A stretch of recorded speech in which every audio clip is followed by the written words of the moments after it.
भारत के प्रसिद्ध खगोल शास्त्री और नाभिकीय भौतिकी विशेषज्ञ डॉक्टर मेघनाथ साहा का जन्म 6 अक्टूबर 1893 को ढाका जिले के सियोरा ताली गांव में हुआ था। पिता जगन्नाथ साहा और माता भुवनेश्वरी देवी आर्थिक रूप से पिछड़े हुए परिवार से थे। मेघनाथ बचपन से ही आसमान में चांद तारों को निहारा करते थे। उनकी जिज्ञासु प्रवृत्ति और बुद्धिमत्ता को देखकर मेघनाथ के शिक्षक उनके भाई से मिले और उन्हें आगे पढ़ाने के लिए प्रेरित किया। तुम मेघनाथ के बड़े भाई हो ना? जी मास्टर जी।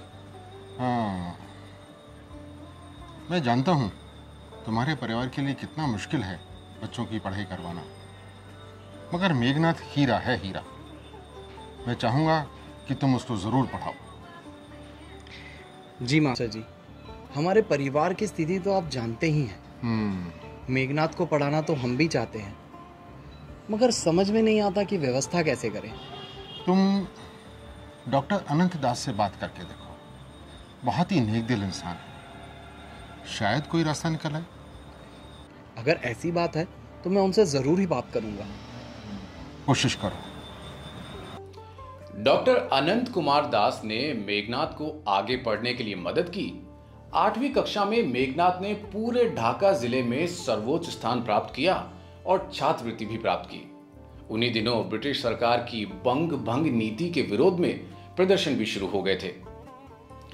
स्वतंत्रता संग्राम में भाग लेने के कारण उनकी छात्रवृत्ति को रोक दिया गया और स्कूल से भी निकाल दिया गया। उनके योग्यता के आधार पर उन्हें दूसरे स्कूल में दाखिला मिल गया। मेघनाथ साहा ने स्नातक की पढ़ाई करने के लिए हिंदू कॉलेज, जिसे अब प्रेसिडेंसी कॉलेज कहा जाता है, उसमें दाखिला लिया। यहां सत्येंद्र बोस उनके सहपाठी थे। मेघनाथ साहा विज्ञान और गणित में बहुत रुचि लेते थे। प्रोफेसर जगदीश चंद्र बसु और प्रफुल्ल चंद्र रे जैसे शिक्षक इन लोगों को गहन अध्ययन के लिए प्रेरित करते रहते थे। जगदीश चंद्र बसु ने उन्हें विज्ञान पढ़ने और अपनी प्रयोगशाला में आकर काम करने के लिए प्रोत्साहित किया। मेघनाथ, तुम्हें विज्ञान के दूसरे क्षेत्रों में भी पढ़ना चाहिए और प्रयोग करना चाहिए। तुम चाहो तो हमारी प्रयोगशाला में आके काम कर सकते हो। भविष्य में ये तुम्हारे बहुत काम आएगा। जी सर, मैं ज़रूर आऊँगा। डॉक्टर मेघनाथ साहा सुभाष चंद्र बोस के भी निकट आए और क्रांतिकारी गतिविधियों में भाग लेने लगे, लेकिन इसका असर उनके करियर पर भी पड़ा। मिस्टर साहा, आईएफसी में सिलेक्ट हो गए हो। I congratulate you. मगर तुम स्कूल में गवर्नर का विरोध किया था। मुझे उस पर गर्व है, इसलिए तुमको सरकारी नौकरी मिलने को नहीं सकता। सरकारी नौकरी नहीं मिलने के कारण उन्होंने अध्ययन और अध्यापन का कार्य किया।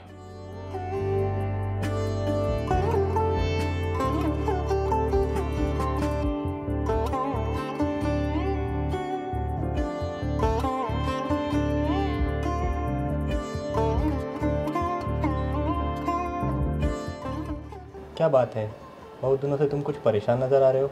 हाँ, तुम ठीक कह रहे हो, मुझे एस्ट्रोफिजिक्स में कुछ समस्या आ रही है। अरे तो इसमें क्या परेशानी है, तुम कोई ना कोई हल खोज ही लोगे। हाँ, कोशिश तो कर रहा हूँ। फिलहाल एक फार्मूला बनाया है, अभी उसी पे काम कर रहा हूँ। मेघनाथ साहा ने एस्ट्रोफिजिक्स में आई समस्या के निराकरण के रूप में एक नई खोज की, जिसे दुनिया साहा आयोनाइजेशन समीकरण के नाम से जानती है। ये तारों के रासायनिक और भौतिक स्थितियों का विवेचन है। वैज्ञानिकों ने इसे खगोल विज्ञान की एक बड़ी खोज बताया। हर तत्व या एलिमेंट अत्यधिक गर्म होकर अलग अलग रंगों की रोशनी एमिट करता है। अर्थात किसी रोशनी के स्पेक्ट्रम का विश्लेषण करके ये मालूम किया जा सकता है कि उस रोशनी के सोर्स में कौन कौन से तत्व किस मात्रा में विद्यमान हैं। उदाहरण के लिए सूर्य के प्रकाश के स्पेक्ट्रम, जिसे हम इंद्रधनुष कहते हैं, उसके एनालिसिस से हमें सूर्य का कॉम्पोजिशन पता चल सका है कि उसमें 73% हाइड्रोजन, 25% हीलियम एवं 2% अन्य तत्व हैं। इसी प्रकार आयोनाइजेशन फॉर्मूला के आधार पर खगोलविद विभिन्न तारों से प्राप्त प्रकाश के स्पेक्ट्रम का विश्लेषण कर उस तारे की संरचना की जानकारी दे पाते हैं। डॉक्टर साहा द्वारा प्रतिपादित यह सूत्र आज भी उतना ही प्रासंगिक है। डॉक्टर मेघनाथ साहा के इस खोज को एस्ट्रोफिजिक्स के 10 सर्वाधिक महत्वपूर्ण खोजों में से एक माना जाता है। 1920 में डॉक्टर साहा इंग्लैंड गए और कई वैज्ञानिकों के संपर्क में आए। बहुत कम उम्र में ही रॉयल सोसाइटी के फेलो चुन लिए गए। दुनिया के कई वैज्ञानिकों से मिलकर डॉक्टर मेघनाथ ये तो समझ चुके थे कि नाभिकीय भौतिकी यानी न्यूक्लियर फिजिक्स का भविष्य में उपयोग होने वाला है और भारत कहीं इस क्षेत्र में पिछड़ ना जाए, इसलिए उन्होंने सघन प्रयास किए और न्यूक्लियर फिजिक्स कोलकाता विश्वविद्यालय में पढ़ाया जाने लगा। उस समय विज्ञान के क्षेत्र में होने वाले अनुसंधानों की सूचना भारत में बहुत देर से पहुंच पाती थी। डॉक्टर साहा के जीवन का उद्देश्य तो जैसे हर क्षेत्र में अध्ययन करना, खोज करना और समाज सेवा करना ही था। हमारे देश में नवीनतम खोजों की खबर जब तक पहुंचती है तब तक हम बहुत पीछे रह जाते हैं। हमें इस बारे में जरूर कुछ किया जाना चाहिए। सर, अधिकतर रिपोर्ट्स जर्मन भाषा में हैं, तो क्यों ना हम इनका अंग्रेजी अनुवाद कर लें? जरूर। सबसे पहले आइंस्टाइन के सिद्धांत थ्योरी ऑफ रिलेटिविटी को किया जाना चाहिए। मेघनाथ के जीवन का उद्देश्य तो अध्ययन करना और खोज करना ही है। मेघनाथ साहब, आइंस्टाइन ने तुम्हारे सिद्धांत ऊंचे तापमान पर तत्वों के व्यवहार को इस संसार के लिए विशेष दिन बताया है। Proud of you.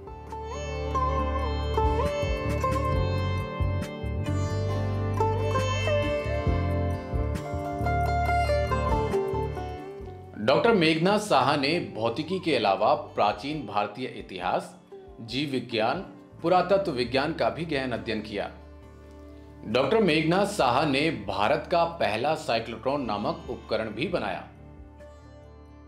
Doctor Saha ने बचपन में बाढ़ की विभीषिका देखी थी, इसलिए उन्होंने बाढ़ के कारणों और रोकथाम के बारे में गहन अध्ययन किया। वो दामोदर वैली प्रोजेक्ट सहित कई नदियों, बांधों और बिजली परियोजनाओं में सहयोगी रहे।